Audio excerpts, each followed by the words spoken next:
10টা টাকা নিলাম। কানে কথা যায় না নাকি? শুনেছি। কেন নিলাম? শুধুবে না? শুধিয়েছি কখনো? আমি যদি 10টা টাকা উড়িয়ে দিই? দেবে?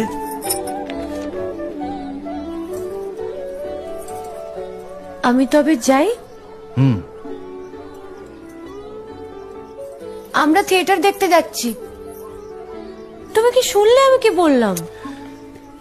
বড় জ্বালাচ্ছ ললিতা।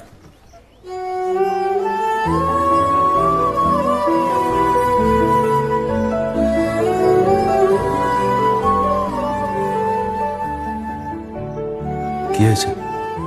আমরা সবাই থিয়েটার দেখতে যাচ্ছি। আমরা বলতে? আমি, কালী, চারু। চারুকে চেনো? ওই যে পাড়ার মোড়ের বাড়ির আমার বন্ধুর ব্রাহ্মবাড়ি। হ্যাঁ, ওই চারু, চারুর মা আর ওর মামা।